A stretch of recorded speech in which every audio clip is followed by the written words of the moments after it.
अंबर की एक पाक सुराही, बादल का एक जाम उठाकर, घूट चांदनी पी है हमने, बात कुफ्र की है हमने। अमृता की इन प्यारी पंक्तियों के साथ मैं मौसमी चंद्रा सफरनामा विथ मौसमी चंद्रा में आपका स्वागत करती हूँ। ये है न्यूज़ फॉर एशिया और ये है मेरा एपिसोड 9, सफरनामा का 9 एपिसोड है ये। आज का ये एपिसोड 9 मैं समर्पित करना चाहती हूँ अपनी प्यारी लेखिका अमृता प्रीतम जी को। कहते हैं कि अगर इश्क का कोई चेहरा होता, अगर इश्क का कोई चेहरा होता तो वो निश्चित ही अमृता प्रीतम से मिलता। एक प्यारी शख्सियत जिन्होंने कहा था कि इश्क बंधन मुक्त होता है, जिसे बंधन में बांध दिया वो चाह हो सकता है, मोह हो सकता है, हवस, वासना हो सकती है, लेकिन वो कभी भी इश्क नहीं कह सकते, उसे प्रेम नहीं कह सकते। कोई एक क्षण, जिस क्षण भी आप सच्चे मन से किसी से प्यार करते हैं, प्रेम में होते हैं, उस एक क्षण आप तमाम उलझनों, मुसीबतों से अलग होते हैं, आप भूल जाते हैं उन्हें, और प्रेम का वो क्षण ही काफ़ी होता है। तो आज जो कहानी मैं लेकर आई हूँ उसे मैंने इसी महान शख्सियत के इर्द गिर्द बुना है, और ये कहानी मेरी आने वाली पुस्तक टूटती सांकलों का हिस्सा है। टूटती सांकलें एक कहानी संग्रह है जो बहुत जल्द आने वाली है आप लोगों के पास, और ये कहानी भी होगी उसमें। इस कहानी का शीर्षक है एक और अमृता। शुरू करती हूँ। Happy birthday bestie. वृंदा ने जैसे ही दरवाज़ा खोला, समीर उसके मनपसंद फूल रजनीगंधा लिए मुस्कुरा रहा था। मुझे पता था तुम ही होगे, वृंदा ने कहा। अंदर आओ। अभी नहीं, शाम में मिलता हूँ, अभी ऑफिस जा रहा हूँ, तब तक तुम ये लो, समीर ने कहा और एक पैकेट वृंदा के हाथ में थमा दिया। क्या है इसमें? वृंदा ने हैरानी से पूछा। खुद ही देख लो, बोलकर समीर तेजी से सीढ़ियों से उतर गया। अंदर आकर जैसे ही वृंदा ने पैकेट खोला, उसके फेस पर स्माइल आ गई। जलते बुझते लोग, अमृता प्रीतम की एक प्यारी सी किताब। तभी मोबाइल बजा। समीर का फोन था। पसंद आई तुम्हें? समीर ने पूछा। आनी ही थी, तुम्हें पता है मैं दीवानी हूँ उनकी, वृंदा ने जवाब दिया। वो अमृता प्रीतम की किताबों की फैन थी। चलो कोई तो है जिसे तुम्हारी दीवानगी नसीब हुई। बहुत खुशकिस्मत है ये अमृता प्रीतम की किताबें, जिन पर तुम मरती हो, और हम तो बस ऐसे ही, समीर ने हंसकर कहा और फोन रख दिया।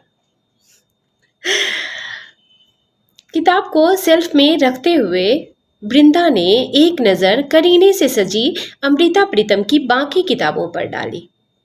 ज़्यादातर प्रेम से भरी हुई। अधूरी मोहब्बत ने अमृता को मशहूर जो कर दिया था। एक तरफ था शादीशुदा अमृता का साहिर लुधियानवी से अधूरा इश्क, जले हुए सिगरेट, चाय के जूठे कप, कुछ यादें, कुछ मुलाकातें, इतना ही। कहते हैं शाहिर के जूठे सिगरेट के टुकड़ों को अमृता संभाल कर रखती थी और वापस से उन्हें सुलगाकर ठीक वैसे ही पीती थी जिस तरह जहां से उसे साहिर पीता था।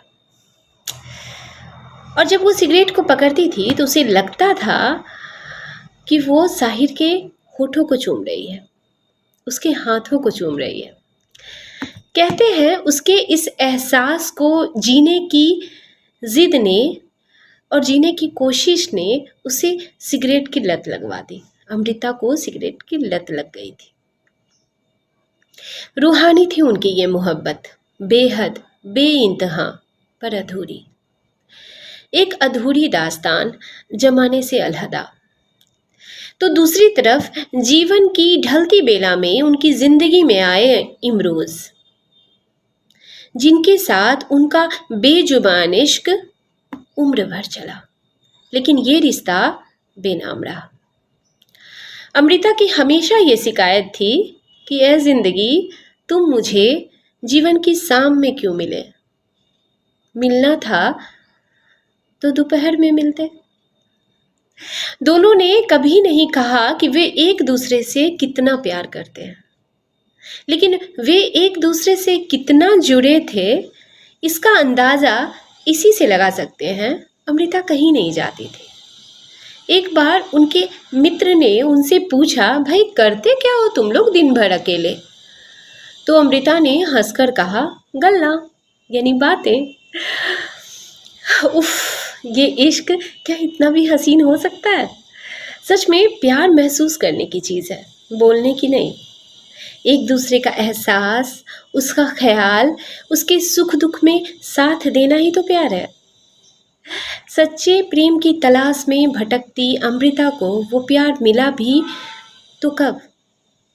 जब जीवन की सांझ नजदीक थी। वृंदा ने किताब के ऊपर बने उनकी तस्वीर पर हाथ फिराया। खुद में बुदबुदाई, कितनी खुशनसीब हो तुम। कम से कम तुम्हारे प्रेम की दुनिया ने कद्र तो की। अमर हो गया तुम्हारा प्यार। आज की नई पीढ़ी जो कपड़ों की तरह गर्लफ्रेंड बॉयफ्रेंड बदलती है, वो क्या समझेगी तुम्हारी मोहब्बत? और एक मैं हूँ, वृंदा ने ठंडी सांस लेते हुए खुद से कहा। जिसे प्यार किया उससे शादी नहीं हुई, और जिससे शादी हुई उसने कभी मुझे प्यार ही नहीं किया। उनका रिश्ता किसी तरह 14 साल चला। फिर उसके पति ने किसी और के साथ आगे बढ़ना तय किया, वृंदा की जिंदगी को बीच मझधार में छोड़कर। ऐसे में समीर उसकी जिंदगी में आया, जो उससे प्यार करता था, उसकी परवाह करता था, उसकी हर छोटी बड़ी खुशी का ध्यान रखता था। वृंदा जानती थी कि समीर के दिल में क्या है, पर उसने कभी नहीं पूछा, न कभी उसे बोलने का मौका दिया।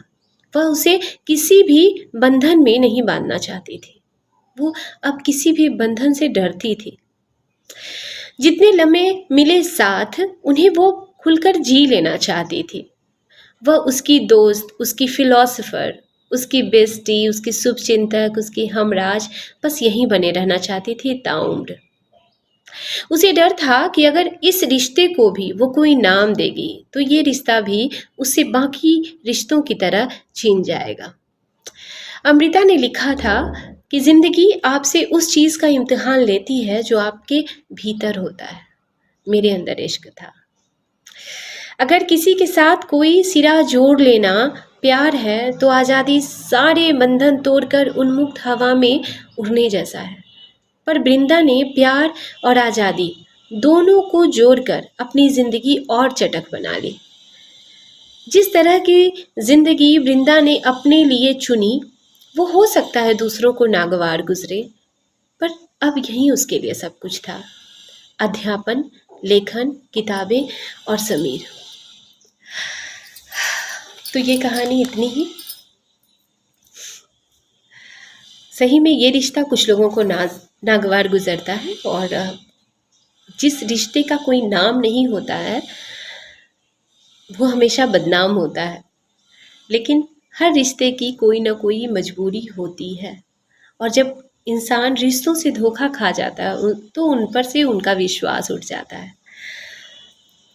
कुछ कुछ ऐसी ही थी वृंदा की तरह ही कुछ ऐसी ही थी अमृता प्रीतम की भी जिंदगी।